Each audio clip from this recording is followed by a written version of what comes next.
Depuis qu'on vit à Baie-Saint-Paul, c'est un peu le champ de tous les possibles. Il y a de la place, il y a de l'horizon. On dirait qu'il y a une idée qui te traverse l'esprit, mais c'est possible. Tu sais, je pense pas que moi et Jean-Philippe, on aurait eu les couilles de se partir en affaires, en apiculture, si on était resté en ville ou dans des régions autour. Tu sais, je sais pas, ici, il y a plein de beaux petits projets qui naissent. Il y a comme un peu quelque chose qui se passe.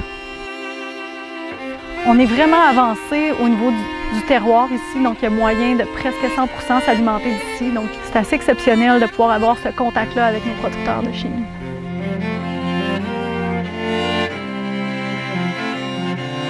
Moi, je suis une coureuse de fond, donc j'aime ça faire de la longue distance.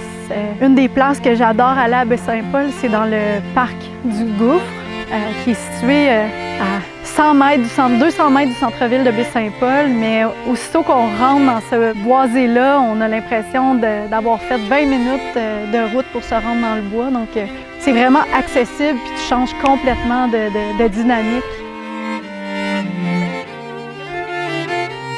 Quand je parle de changer de rythme, mais je pense que ça vaut la peine aussi de laisser les véhicules stationnés, faire de la location de vélo ou partir à pied, se faire un pique-nique puis aller visiter qu'est-ce qu'il y a autour.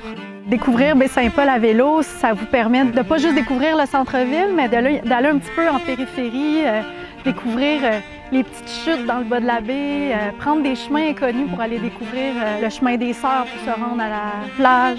C'est voir la ville autrement puis prendre un autre rythme pour la visiter.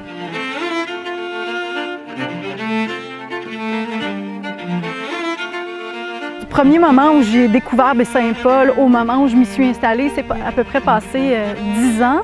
Mais dans ces 10 années-là, on venait souvent faire des road trips dans la région ou dans le bout de Tadoussac. Puis à chaque fois qu'on passait ici, c'était comme on va vivre un jour ici. C'était quelque chose qu'on ressentait à chaque fois qu'on arrivait en haut de la côte puis qu'on voyait comme la baie s'ouvrir avec le fleuve. C'était une espèce de sentiment où on avait envie d'y être comme pas juste de passage, on avait envie qu'il y ait un petit quelque chose qui nous appartienne de Baie-Saint-Paul.